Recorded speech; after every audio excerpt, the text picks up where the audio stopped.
ಪುತ್ತೂರು ಚೆನ್ನಮ್ಮನೂರಿದ ಅದ್ರ ಯೂತ್ ಕಾಂಗ್ರೆಸ್ಸಿನ ಕಾರ್ಯಕ್ರಮ ಹೆಂಗಿರ್ಬೇಕು? ನಮ್ಮ ಯುವಕರು ನೆಲ ಗುದ್ದಿನ ನೀರಿನ ತೆಗೆಯುವಂತ ವಯಸ್ಸು. ಬಂಧುಗಳ ಹೇಗಿರ್ಬೇಕು ನೀವೆಲ್ಲ? ನಮ್ಮ ಪಕ್ಷದ ಭವಿಷ್ಯ, ನಮ್ಮ ಪಕ್ಷದ ಭವಿಷ್ಯವನ್ನ ಕಟ್ಟುತ್ತಾ ಇರುವಂತ ನಾಯಕರು ಇವತ್ತಿಲ್ಲ ನಾಳೆ ನಮ್ಮ ಪಕ್ಷದ ಚುಕ್ಕಾಣಿಯನ್ನ ಹಿಡಿಯುವಂತ ನಾಯಕರ ಪದಗ್ರಹಣ ಸಮಾರಂಭಕ್ಕೆ ನಾವು ಇವತ್ತು ಬಂದಿದ್ದೀವಿ. ಬಹಳ ಸಂತೋಷ ಅನ್ಸುತ್ತೆ. ನಾನು ಕೂಡ ಕಳೆದ 26 ವರ್ಷದಿಂದ ಪಕ್ಷದಲ್ಲಿ ಒಬ್ಬ ಸಾಮಾನ್ಯ ಕಾರ್ಯಕರ್ತೆಯಾಗಿ ಇವತ್ತು ರಾಜ್ಯದಲ್ಲಿ ಮಂತ್ರಿಯಾಗಿ ಪಕ್ಷದ ಸೇವೆಯನ್ನ ಮಾಡ್ತಾ ಇದ್ದೀನಿ ಅಂತಂದ್ರೆ ಅದಕ್ಕೆ ಏನಾದ್ರೂ ಕಾರಣ ಅಂತಂದ್ರೆ ಪಕ್ಷ ನಿಷ್ಠೆ, ಸಾಮಾಜಿಕ ಬದ್ಧತೆ, ಪಕ್ಷದ ಸಿದ್ಧಾಂತ ಮತ್ತು ಜನರ ಮೇಲೆ ಇಟ್ಟಂತ ಪ್ರೀತಿ ವಿಶ್ವಾಸವನ್ನ ಉಳಿಸ್ಕೊಂಡು ಬೆಳೆಸ್ಕೊಂಡು ಬಂದಿದ್ದಕ್ಕೆ ಇವತ್ತು ಕಾಂಗ್ರೆಸ್ ಪಕ್ಷ ಮಾನ್ಯ ಮುಖ್ಯಮಂತ್ರಿಗಳಾದಂಥ ಸಿದ್ದರಾಮಯ್ಯನವರು, ಡಿ.ಕೆ. ಶಿವಕುಮಾರ್ ಅವರು, ರಾಹುಲ್ ಗಾಂಧಿ ಅವರು, ಸೋನಿಯಾ ಗಾಂಧಿ ಅವರು ಇವತ್ತು ರಾಜ್ಯದ 7 ಕೋಟಿ ಜನಸಂಖ್ಯೆಯಲ್ಲಿ ಒಬ್ಬಳೇ ಒಬ್ಬ ಮಹಿಳೆಗೆ ಅವಕಾಶ ಕೊಟ್ಟಿದ್ದಾರೆ ಅಂತಂದ್ರೆ ಅದು ನನ್ನ ಪಕ್ಷ ನನಗೆ ಮಾಡಿದಂತ ಉಪಕಾರ ಅಂತ ನಾನು ಹೇಳ್ತೀನಿ.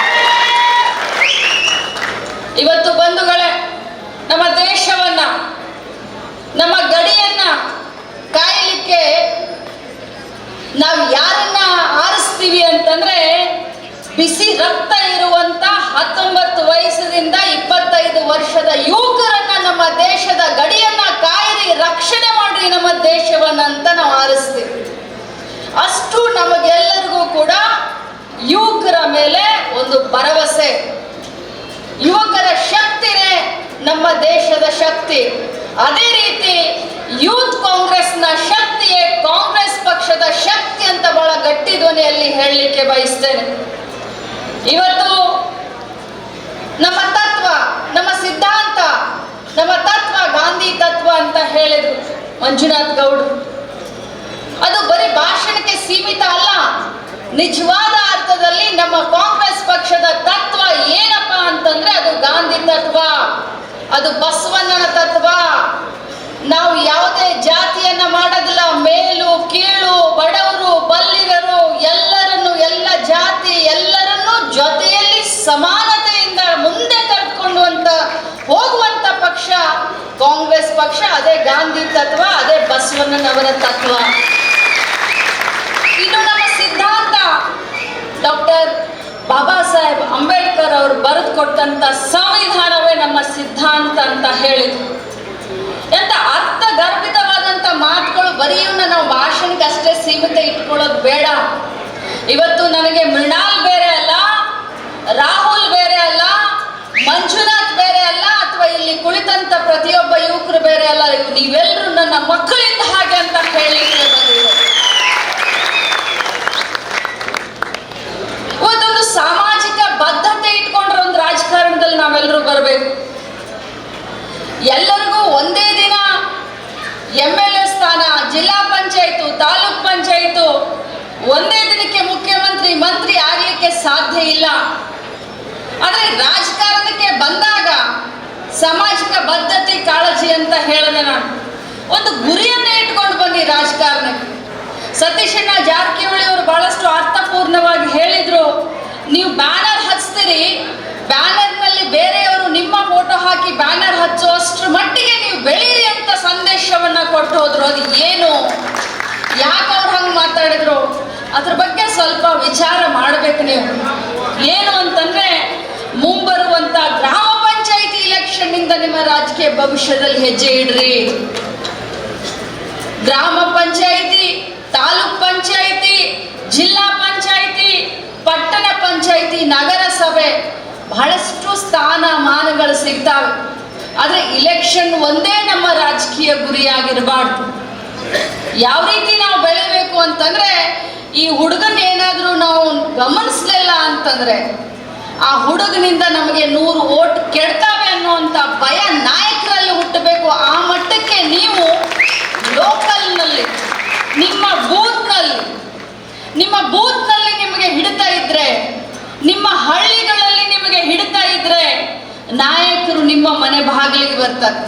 ಇವತ್ತು ಬೆಳಗಾವಿ ಗ್ರಾಮೀಣ ಕ್ಷೇತ್ರದಲ್ಲಿ ಯೂತ್ ಕಾಂಗ್ರೆಸ್ ಬಹಳಷ್ಟು ಸ್ಟ್ರಾಂಗ್ ಇದೆ. ಇವತ್ತು ಮೃಣಾಲ್ ಅವರ ನೇತೃತ್ವದಲ್ಲಿ ನನ್ನ ಕ್ಷೇತ್ರದಲ್ಲಿ ಇವತ್ತು ನಾನು ಮೊದಲನೇ ಬಾರಿ ಗೆದ್ದಾಗಲಿ ಎರಡನೇ ಬಾರಿ ಗೆದ್ದಾಗಲಿ ನಮ್ಮ ಯುವಕರ ಪಾತ್ರ ಮಾಂತೇಶಣ್ಣ ಕೌಸಲಿ ಅವ್ರಿಗೆ ಹೇಳಲಿಕ್ಕೆ ಬಯಸ್ತೇನೆ. ನನ್ನ ಕ್ಷೇತ್ರದಲ್ಲಿ ನನ್ನ ಚುನಾವಣೆಯಲ್ಲಿ ಯೂತ್ ಕಾಂಗ್ರೆಸ್ನವ್ರು ಯಾವ ರೀತಿ ಕೆಲಸ ಮಾಡ್ತಾರೆ ಅಂತಂದ್ರೆ, ನನ್ನನ್ನ ಅಕ್ಕ ನೀನ್ ಜಾಸ್ತಿ ಓಡಾಡಬೇಡ, ನಾವು ಓಡಾಡ್ತೀವಿ ಅಂತ ಕೆಲಸ ಮಾಡ್ತಾರೆ. ಅಷ್ಟೊಂದು ಅಭಿಮಾನದಿಂದ ಕೆಲಸ ಮಾಡ್ತಾರೆ. ಎಲ್ಲೆಲ್ಲಿ ನಾನು ಮಾಂತೇಶ್ ಕರಾಡಿಗೂ ಹೇಳಲಿಕ್ಕೆ ಬಯಸ್ತೇನೆ, ನೀವು ಕೂಡ ಯುವಕರಿದ್ದೀರಾ. ಒಂದು ಸೋಲಾಗಿರಬಹುದು, ಆದ್ರೆ ಸೋಲೆ ಗೆಲುವಿನ ಮೆಟ್ಟಲು ಆಗಬೇಕು ಅಂತಂದ್ರೆ ಯೂತ್ ಕಾಂಗ್ರೆಸ್ನ ಗಟ್ಟಿಯಾಗಿ ತಾವು ನೋಡ್ಕೊಳ್ಬೇಕು ಅನ್ನೋಂಥ ಮಾತನ್ನ ಈ ಸಂದರ್ಭದಲ್ಲಿ ಹೇಳಲಿಕ್ಕೆ ಬಯಸ್ತೇನೆ. ಬಂಧುಗಳೇ, ತಾವೆಲ್ಲರೂ ಯುವಕರು ಆಶಾವಾದಿಗಳು, ಎಲ್ಲರೂ ಯುವಕರು ಕನಸನ್ನ ಕಾಣ್ತೀರ. ಇವತ್ತು ರಾಜಕಾರಣದಲ್ಲಿ ಸಮಾಜ ಸೇವೆಯನ್ನ ಮಾಡಲಿಕ್ಕೆ ಬಂದಂಥವ್ರು ನಾವೆಲ್ಲರೂ ಒಂದು ಬದ್ಧತೆ ಅಂತ ಒಂದು ಮಾತನ್ನ ಹೇಳಿದೆ ನನಗೆ. ಏನು ಬದ್ಧತೆ? ನಮಗೆ ಸಮಾಜದಲ್ಲಿ ಸುಂದರವಾದಂಥ ವಾತಾವರಣವನ್ನ ಇಟ್ಕೊಂಡು ನಿರ್ಮಾಣ ಮಾಡಿ ಮುಂದೆ ಹೋಗಬೇಕು ಅನ್ನೋದೇ ಒಂದು ಬದ್ಧತೆ. ಇವತ್ತು ನೋಡಿ, ದೇಶಭಕ್ತಿಯ ಬಗ್ಗೆ ಮಾತನಾಡ್ತಾರೆ ಬಿಜೆಪಿಯವರು, ಆದರೆ ಇತ್ತೀಚಿನ ದಿನದಲ್ಲಿ RSS ನಾಗಪುರ ಕಚೇರಿಯಲ್ಲಿ ಭಾರತ ದೇಶದ ಧ್ವಜವನ್ನ ಹಾರಿಸಿದ್ರು. 50 ವರ್ಷ RSS ಕಚೇರಿಯ ಮೇಲೆ ನಮ್ಮ ಭಾರತ ದೇಶದ ಧ್ವಜ ಕೂಡ ಇರಲಿಲ್ಲ. ಸಂವಿಧಾನದಲ್ಲಿ ವಿಶ್ವಾಸ ಇಲ್ಲ, ಭಾರತ ದೇಶದ ಧ್ವಜವನ್ನ ಹಾರಿಸಲಿಲ್ಲ. ಆದ್ರೆ ತೋರಣಕಿಗೆ ಮಾತ್ರ ಅವರು ದೇಶಭಕ್ತಿಯ ಮಾತನ್ನ ಇಟ್ಕೊಂಡು ನಮ್ಮ ಯುವಕರ ಮನಸ್ಸನ್ನ ಕೆಡಿಸುವಂತ ಕೆಲಸ ಮಾಡ್ತಾರೆ. ಇವತ್ತು ಯೂತ್ ಕಾಂಗ್ರೆಸ್ನ ಈ ಒಂದು ಪದಗ್ರಹಣದಲ್ಲಿ ರಾಹುಲ್ ಗಾಂಧಿ ಅವರ ಬಗ್ಗೆ ಮಾತನಾಡಲಿಲ್ಲ ಅಂತಂದ್ರೆ ಅದು ಅರ್ಥಹೀನ ಆಗುತ್ತೆ. ನಮ್ಮ ನಾಯಕರು ಯಾರು? ರಾಹುಲ್ ಗಾಂಧಿ ಅವರು ಪಡ್ತಾ ಇರುವಂತ ಕಷ್ಟ, ಅವರು ಮಾಡಿರುವಂತ ತ್ಯಾಗ ನಮ್ಮ ಯುವಕರಿಗೆ ಆದರ್ಶ ಆಗಬೇಕನ್ನುವಂತ ಸಂದೇಶವನ್ನ ಹೇಳಲಿಕ್ಕೆ ನಾನು ಬಂದಿದ್ದೀನಿ. ಉತ್ತರದಿಂದ ದಕ್ಷಿಣಕ್ಕೆ, ಪೂರ್ವದಿಂದ ಪಶ್ಚಿಮಕ್ಕೆ ಭಾರತ ಜೋಡೋ ಯಾತ್ರೆಯನ್ನ ಮಾಡಿ, ಯಾರು ಒಬ್ಬ ಪ್ರಧಾನಮಂತ್ರಿಯ ಮಗ, ಒಬ್ಬ ಪ್ರಧಾನಮಂತ್ರಿಯ ಮೊಮ್ಮಗ, ಒಬ್ಬ ಪ್ರಧಾನಮಂತ್ರಿಯ ಆಗುವಂತ ಎಲ್ಲ ಅನುಕೂಲ ಇದ್ರೂ ಕೂಡ ಒಬ್ಬ ಸಾಮಾನ್ಯ ಕಾರ್ಯಕರ್ತನಂತೆ ಇಡೀ ದೇಶದ ಉದ್ದಗಲಕ್ಕೂ ಓಡಾಡಿ ಜನರ ಕಷ್ಟವ ಏನಿದೆ ಅಂತ ತಿಳ್ಕೊಂಡು ಇವತ್ತು ಪಕ್ಷದ ಮುಂಚೂಣಿಯಲ್ಲಿ ನಿಂತು ನಮ್ಮನ್ನೆಲ್ಲರನ್ನೂ ನಡೆಸ್ತಾ ಇದ್ದಾರೆ. ಬಂಧುಗಳೇ, ಅವ್ರಿಗೇನು ಕಡಿಮೆ ಆಗಿದೆ? ರಾಹುಲ್ ಗಾಂಧಿ ಅವ್ರಿಗೇನು ಕಡಿಮೆ ಆಗಿದೆ ಹೇಳಿ ನೋಡೋಣ. ನೆಹರು ಅವ್ರಿಗೇನು ಕಡಿಮೆ ಆಗಿತ್ತು? ಜವಾಹರ್ಲಾಲ್ ನೆಹರು, ಪಂಡಿತ್ ಜವಾಹರ್ಲಾಲ್ ನೆಹರು ನಮ್ಮ ದೇಶದ ಪ್ರಧಾನಮಂತ್ರಿಗಳು. ಬಹಳಷ್ಟು ಯುವಕರಿಗೆ ಗೊತ್ತೇ ಇಲ್ಲ, ಅವ್ರಿಗೇನು ಕಡಿಮೆ ಆಗಿರಲಿಲ್ಲ. ಈ ದೇಶದಲ್ಲಿ ಇವತ್ತು ಅದಾನಿ ಅಂಬಾನಿ ಎಷ್ಟು ದೊಡ್ಡ ಶ್ರೀಮಂತರಿದಾರೋ, ಇವತ್ತು ಅದಾನಿಯವರು ಅಂಬಾನಿಯವರು ನಮ್ಮ ದೇಶದ ಆಗರ್ಭ ಶ್ರೀಮಂತರು ಹೇಗಿದಾರೋ ಹಾಗೆ ನೆಹರೂಜಿ ಅವರ ತಂದೆಯವರು ಅವತ್ತಿನ ಕಾಲದಲ್ಲಿ ಭಾರತ ದೇಶದ ಆಗರ್ಭ ಶ್ರೀಮಂತರು. ಅವರ ಏಕೈಕ ಪುತ್ರ ನೆಹರೂಜಿ ಅವರು ನಮ್ಮ ದೇಶಕ್ಕೆ ಸ್ವತಂತ್ರವನ್ನು ತಂದುಕೊಡೋಣ ಅಂತ ಹೇಳಿ ಹೋರಾಟ ಮಾಡಿ ತನ್ನ ಯೌವನದ 9 ವರ್ಷ, ಬಂಧುಗಳೇ 9 ವರ್ಷ ಜೈಲಿನಲ್ಲಿ ಉಳಿದ್ರು. ಬ್ರಿಟಿಷರ ವಿರುದ್ಧ ಹೋರಾಟ ಮಾಡಿ ಬಿಜೆಪಿಯವರು ಒಬ್ರು 9 ದಿನ ದೇಶಕ್ಕೋಸ್ಕರ ಹೋರಾಟ ಮಾಡಿ ಜೈಲಿನಲ್ಲಿರುವಂತ ಉದಾಹರಣೆಗಳನ್ನ ಕೊಡಿ ನನಗೆ. ಆದ್ರೆ ನಮ್ಮ ಯುವಕರಿಗೆ ಗೊತ್ತಿಲ್ಲ ಅದ್ರ ಬಗ್ಗೆ.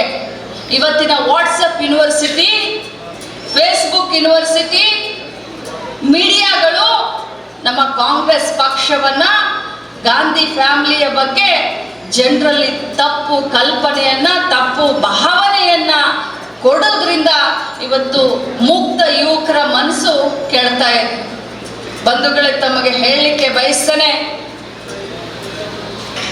ನಮ್ಮ ಭಾರತ ದೇಶ ಮೊದಲನೇ ಬಾರಿಗೆ ಬಜೆಟ್ ಅನ್ನ ಮಂಡನೆ ಮಾಡಿದಾಗ ನಮ್ಮ ದೇಶದ ಬಜೆಟ್ 30,000 ಕೋಟಿ. ಎಷ್ಟು ಹೇಳಿ? 30,000 ಕೋಟಿ ನಮ್ಮ ಮೊದಲನೇ ಬಜೆಟ್. ನೆಹರೂಜಿಯವರು ಪ್ರಧಾನಮಂತ್ರಿಯಾಗಿ ಬಜೆಟ್ ಮಂಡನೆ ಮಾಡಿದಾಗ ತಮ್ಮ ಸ್ವಂತ ಆಸ್ತಿಯನ್ನು ಕೂಡ ಮಾರಿ ಈ ದೇಶದ ಅಭಿವೃದ್ಧಿಗೆ ಕೊಟ್ಟಂತ ಹೆಮ್ಮೆ ಯಾರಿಗಾದ್ರೂ ಹೋಗ್ತಿದ್ರೆ ಅದು ನೆಹರೂಜಿಯವರಿಗೆ. ಅವತ್ತಿನ ಕಾಲದ ಅವರ ದೆಹಲಿಯಲ್ಲಿರುವಂತ ಒಂದು ದೊಡ್ಡ ಬಂಗ್ಲೋವನ್ನು ದೇಶದ ಅಭಿವೃದ್ಧಿಗೋಸ್ಕರ ಕೊಟ್ಟರು. ಇಂಥ ಒಂದು ಹೃದಯ ಶ್ರೀಮಂತಿಕೆಯನ್ನ ಇಟ್ಕೊಂಡು ಈ ದೇಶ ಒಳ್ಳೆಯದಾಗಲಿ, ಈ ದೇಶ ಉದ್ಧಾರ ಆಗಲಿ ಅಂತ ಬಂದಂಥ ಮನೆತನದ ಮೊಮ್ಮಗನೇ ರಾಹುಲ್ ಗಾಂಧಿ. ಅವರು ಕೂಡ ತಮ್ಮ ತಂದೆ ಹೆಜ್ಜೆ ಮೇಲೆ ಹೆಜ್ಜೆ ಇಟ್ಟು, ಅಜ್ಜಿಯ ಹೆಜ್ಜೆ ಮೇಲೆ ಹೆಜ್ಜೆ ಇಟ್ಟು, ತಾತನ ಹೆಜ್ಜೆ ಮೇಲೆ ಹೆಜ್ಜೆ ಇಟ್ಟು ಇವತ್ತು ದೇಶದಲ್ಲಿ ಓಡಾಡಿ ಕಷ್ಟದ ಕಾಲದಲ್ಲಿ ಕಾಂಗ್ರೆಸ್ ಪಕ್ಷ ಇದ್ದಂಥ ಸಂದರ್ಭದಲ್ಲಿ ಧೈರ್ಯದಿಂದ ವಿರೋಧ ಪಕ್ಷಗಳು ಏನೇ ಟೀಕೆ ಮಾಡಿದ್ರು ಕೂಡ ಎಲ್ಲೂ ಕೂಡ ಕುಗ್ಗದೆಯೇ ಬಗ್ಗದೆಯೇ ಎದೆ ಕೊಟ್ಟು ನಿಂತು ಇವತ್ತು ದೇಶವನ್ನ ಮುನ್ನಡೆಸಲಿಕ್ಕೆ, ಪಕ್ಷವನ್ನ ಮುನ್ನಡೆಸಲಿಕ್ಕೆ ಸನ್ನದ್ಧರಾಗ್ತಾ ಇದ್ದಾರೆ. ನೀವೆಲ್ಲರೂ ಕೂಡ ರಾಹುಲ್ ಗಾಂಧೀಜಿಯವರ ಸೈನಿಕರಾಗಿ, ಕಾಂಗ್ರೆಸ್ ಪಕ್ಷದ ಸೈನಿಕರಾಗಿ ಕೆಲಸ ಮಾಡಬೇಕು ಅಂತ ಹೇಳಿ ತಮ್ಮಲ್ಲಿ ನಾನು ವಿನಂತಿಯನ್ನ ಮಾಡ್ಕೊಳ್ತೀನಿ. ಇವತ್ತು ಬೈಲಹೊಂಗಲ ಕ್ಷೇತ್ರನೇ ಇರಬಹುದು, ಸೌದತ್ತಿ ಕ್ಷೇತ್ರನೇ ಇರಬಹುದು, ಕಿತ್ತೂರು ಕ್ಷೇತ್ರನೇ ಇರಬಹುದು, ರಾಮದುರ್ಗ ಕ್ಷೇತ್ರನೇ ಇರಬಹುದು.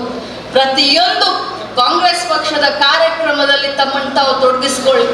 ಇವತ್ತು ಚುನಾವಣೆಯ ಮುಖಾಂತರ ಎಲ್ಲ ಪದಾಧಿಕಾರಿಗಳು ನೀವು ಗೆದ್ದು ಬಂದಿದ್ದೀರಾ. ತಮಗೆಲ್ಲರಿಗೂ ಕೂಡ ನಾನು ಹಾರೈಸ್ತೀನಿ. ತಮ್ಮ ನಾಯಕತ್ವ ಮುಂಬರುವಂತ ದಿನದಲ್ಲಿ ಉತ್ತುಂಗಕ್ಕೆ ಏರಲಿ ಅಂತ ನಾನು ಆಶೀರ್ವಾದ ಮಾಡ್ತೀನಿ. ಬಂಧುಗಳೇ, ಬಹಳಷ್ಟು ದಿನದ ನಂತರ ಒಂದು ಬೈಲಹೊಂಗಲದಲ್ಲಿ ಇಂಥ ಒಂದು ಒಳ್ಳೆ ಕಾರ್ಯಕ್ರಮದಲ್ಲಿ ಭಾಗವಹಿಸಲಿಕ್ಕೆ ಬಹಳ ಸಂತೋಷದಿಂದ ಬಂದಿದ್ದೇನೆ. ಮಂಜುನಾಥ್ ಕೂಡ ಸುಮಾರು 7 ವರ್ಷ NSU ವಿದ್ಯಾರ್ಥಿ ಕಾಂಗ್ರೆಸ್ನ ಅಧ್ಯಕ್ಷರಾಗಿ ಕೆಲಸ ಮಾಡಿದಂಥದ್ದು. ನಾನು ಕೂಡ 5 ವರ್ಷ ಅವಾಗ ಮಹಿಳಾ ಕಾಂಗ್ರೆಸ್ನ ಅಧ್ಯಕ್ಷೆಯಾಗಿ ಕೆಲಸ ಮಾಡಿ ರಾಜ್ಯ ಮಟ್ಟದಲ್ಲಿ ಕೆಲಸ ಮಾಡುವಂತ ಅನುಭವ ಮಂಜುನಾಥ್ ಗೌಡ್ರದ್ದು ಇವತ್ತಿಂದಲ್ಲ, 10 ವರ್ಷದ ಹಿಂದೆ 7 ವರ್ಷ ರಾಜ್ಯ ಅಧ್ಯಕ್ಷರಾಗಿ ಕೆಲಸ ಮಾಡಿದಂಥ ಅನುಭವ ಇದೆ. ರಾಜ್ಯದ ಮೂಲೆ ಮೂಲೆಯಲ್ಲಿ ತಿರುಗಾಡಿದಂಥ ಅನುಭವ ಇದೆ. ಅವರ ಕೈಯಲ್ಲಿ ಯೂತ್ ಕಾಂಗ್ರೆಸ್ ಬಹಳಷ್ಟು ಒಳ್ಳೆ ಒಳ್ಳೆ ಕೆಲಸ ಮಾಡುತ್ತೆ ಅನ್ನುವಂಥ ಭರವಸೆ ನನಗಿದೆ. ಅದೇ ರೀತಿ ಕಾರ್ತಿಕ್ ಬಗ್ಗೆ ಹೇಳೋದು ಅಂತಂದ್ರೆ ಬಹಳಷ್ಟು ಉತ್ತಮವಾದಂಥ ಗುಣವನ್ನ, ಸ್ವಭಾವವನ್ನ. ಕಾರ್ತಿಕ್ ಯಾವ ರೀತಿ ಅಂತಂದ್ರೆ ಅಕ್ಕನ ಜೋಡಿ ಮಾತಾಡ್ತಾನೆ, ಅಕ್ಕಾರ ಅಂತ ಹೇಳ್ತಾನೆ, ಆದ್ರೆ ಮುಖನ ಮ್ಯಾಲನೆ ಎತ್ತದಿಲ್ಲ. ಅಷ್ಟೊಂದು ಸೌಮ್ಯ ಸ್ವಭಾವದ ಕಾರ್ತಿಕ್ ಜಿಲ್ಲೆಗೆ 3ನೇ ಬಾರಿ ಅಧ್ಯಕ್ಷ. ಎಲ್ಲ ರೀತಿಯ ಸಹಕಾರವನ್ನ ನಾನು ಅವನಿಗೆ ಕೊಡ್ತೀನಿ, ಅವನ ಟೀಮ್ಗೆ ಕೊಡ್ತೀನಿ. ಎಲ್ಲ ಯೂತ್ ಕಾಂಗ್ರೆಸ್ನ ಪದಾಧಿಕಾರಿಗಳಿಗೆ ಇನ್ನೊಮ್ಮೆ ಅಭಿನಂದಿಸಿ, ಏನು ರಾಜ್ಯ ಪದಾಧಿಕಾರಿಗಳ ಜವಾಬ್ದಾರಿ ಬಹಳ ಚೆನ್ನಾಗಿ ನಾನು ಫೇಸ್ಬುಕ್ನಲ್ಲಿ ಯೂತ್ ಕಾಂಗ್ರೆಸ್ನ ಫಾಲೋ ಮಾಡ್ತಾ ಇರ್ತೀನಿ. ನಾನು ಕೂಡ ಯೂತ್ ಕಾಂಗ್ರೆಸ್ನ ಫಾಲೋ, ಅದು ನಿಮ್ಮ ತಲೆಯಲ್ಲಿ ಇರ್ಲಿಕ್ಕೆ ಆಗ್ತೈತಿ, ನಾನು ಫಾಲೋ ಮಾಡ್ತಾ ಇರ್ತೀನಿ. ಇಡೀ ರಾಜ್ಯದಲ್ಲಿ ಸುತ್ತಾಡ್ತಾ ಇದ್ದಾರೆ. ಇಡೀ ರಾಜ್ಯದಲ್ಲಿ ಪಕ್ಷವನ್ನು ಸಂಘಟನೆ ಮಾಡುವ ನಿಟ್ಟಿನಲ್ಲಿ ಸನ್ನದ್ಧರಾಗಿದ್ದಾರೆ. ಸರ್ಕಾರ ಬಹಳ ಒಳ್ಳೆ ಕೆಲಸ ಮಾಡ್ತಾ ಇದೆ.